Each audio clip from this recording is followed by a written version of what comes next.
Alright, so it's been like 3 weeks since I last uploaded the last fish video, and that's for good reason. I've been real busy with school, working on this stuff, but I'm now on the scales and wood burning and getting it kind of, looking like a fish here.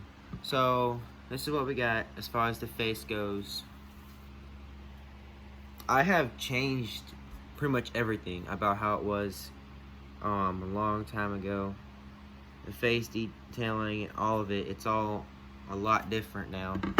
And I just go back and forth with it till I kind of find what I like, But that's what we're kind of looking at right now. It was mainly this part right here, the face section, that was kind of throwing me off. I mean, I got everything else looking real good, but it was that right there. So now we're on the burning scales. I kind of already, so I sort of did it earlier, but then I messed up, so I had to send it all off and restart. But I do have this little bass I'm working on. Right here, as you can see, it's a little tiny largemouth. I guess not tiny, but smaller than the big one. Looking like that. So, and I've been burning scales on this off and on too. And it's just, I make these custom scale tips. They're just little brass things that come with it, and then I carve them just using regular Dremel bits, because brass, if you heat it up, it carves real nice. So I'm able to get, anything I kind of want with it, which is nice. But yeah, so I'll be done burning this one probably by later today. And this is going to, I don't know who, this is not going to be my vest, but let's just look at it for a sec. So yeah, that's how it's looking. The scales on it are a little bit more finer than this one, because, so I'm trying to achieve ultimate realism, which means I'm not skipping a step with this big bass, right? Which means the scales need to be pretty perfect. I don't want really any overlapping. Overlapping is where the scales will like overlap and there's like lines go into other scales, which makes it look kind of crappy and cheap and fastly made. Oh, no, water.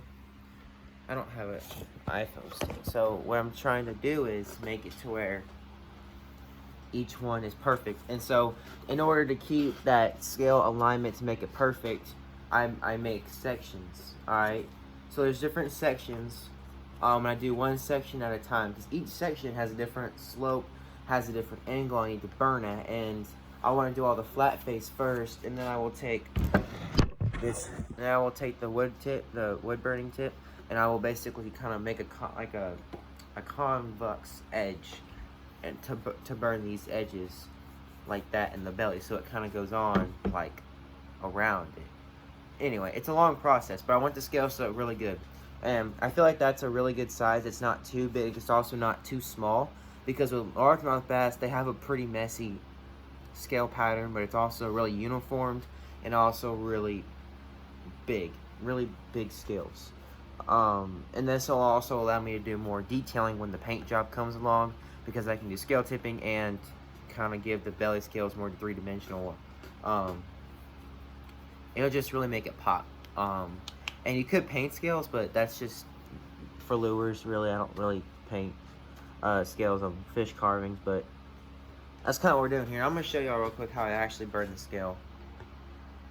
So, yeah, when I'm, like, burning different things, like I said, I have different times of how long usually things like this take. This bass will probably take me about a day or two to fully burn and also do face burns. But this bass right here, since it is smaller and the scale details don't need to be as great, I can real quickly just tap in those scales, and I did all this in about 2 hours. So it's real quick with the smaller fish. But basically, I'll take this, and this is like really hot, where if I touch it on my skin, it'll burn a hole. So I gotta be careful with it. But I'll take it and I'll get the right angle, and I'll just basically stick it on there like that, and like how you like brand a cow, you just do it the same way, but with wood. So like that.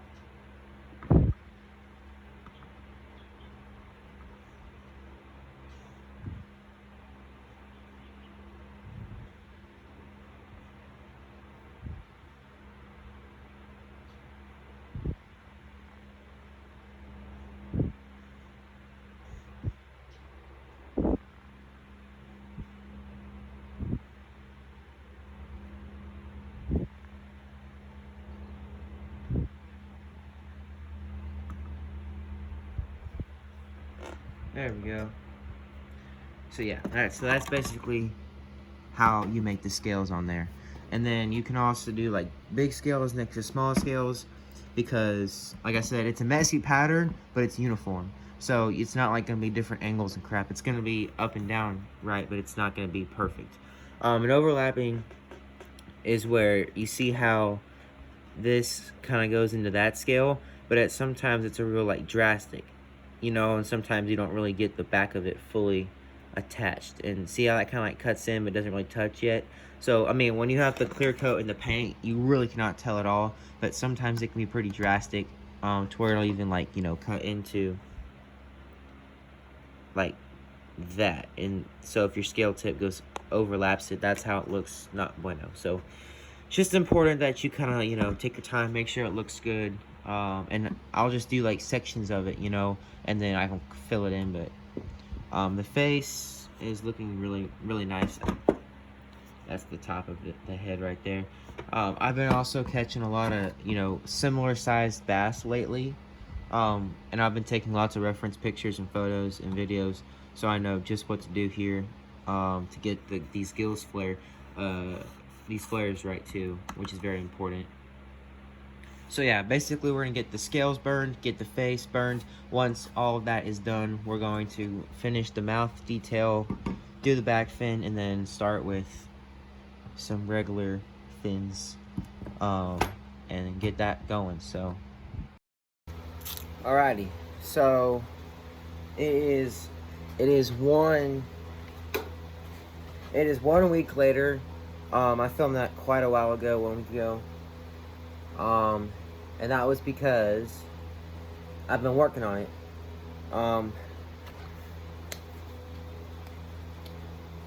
Pretty much all I gotta say about it right as of now, right now, is it's going good. There are a few things that I need to kind of address, but besides that, we are rocking and rolling. Go ahead and do something real quick. Alright, y'all, it has been 1 week. 1 week since I filmed the last part. You just saw me, I was burning scales. That was about a week ago. I've done a lot of work on it since then, and I'm gonna show you. But basically, the next episode is gonna be fins, and we're on the fins. I just needed a lot of work time to kind of get to this point, and we are there. So I'm gonna go ahead, turn the camera around, and show y'all what I've done, and we'll get this video over.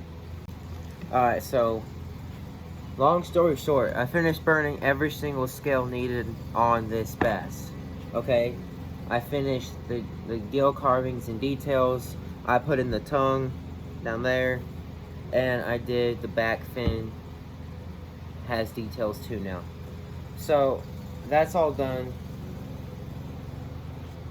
looking like that. So we looking real spicy. One thing I need to do before we do fins is go ahead and give everything a sanding. This is my second coat. This is water-based polyacrylic, so it's it dries faster. It's not oil-based, it doesn't stink. It actually smells pretty like good, and it's a pretty clean chemical. And I like to use water-based things when I make things rather than oil-based. You know, same with paints, just because it, you know, it's a little bit of an easier cleanup process. But we are finally at the stage now to where we can just go ahead, check for imperfections, fix them, and then start the fins. And I am very excited and relieved to be on to the fin process. Basically now we're gonna get this fin, butthole fin, 2 bottom fins and 2 side fins, slap those on there, do one last final clear coat over it all, and then we're on to painting it. But yeah, that's what we're looking like. I'm gonna go ahead and turn on the camera so y'all can see it. Alright, that's how the mouth looking. That's the tongue. It's just plexiglass. And as you can see how that polyacrylic gives it a real nice glossy shine. That is the glossy can. You know, they have like satin, semi, and then full gloss. This is the full gloss. And this is gonna really give us a nice base coat to paint off of, and be a nice clear coat for the bass. But everything has been sealed in with that polyacrylic, and it gives everything a nice kind of flair and, you know, realism to it. And that's what we're going for here, you know, is trying to hit ultra realism on this fish, and it gives it more dimension, more shape, more depth, and more value. And really what's gonna turn this fish from a fish into a real life replica is gonna be the paint job, and that will be 1 or 2 videos of its own. So I'm very excited for that, but we are only a couple days off from the paint job, so make sure I'll be staying tuned for that. But again, there's the top view, mouth, the bottom, the back, but when you shine it in the light, you can really see the reflectiveness on the fish. So that's it for this one. Basically I was just burning scales for a couple days. You done? Alright. Basically I was just burning scales for a couple days and finishing up sanding in there, doing a whole bunch of things, and we got it looking spiffy. Now I can probably get all the fins done in 1 to 2 days, probably tomorrow afternoon or this afternoon. If I bust ass, I can get those fins done, ready to paint by Thursday of this week, and that would be awesome. The painting process alone will probably be a couple days in between coats, just because, you know, I've poured in months, probably a full month already of working here, and I want it to really look good. But that's how we're looking as of now. So yep, I'll see you guys in the next episode. Ready for fins.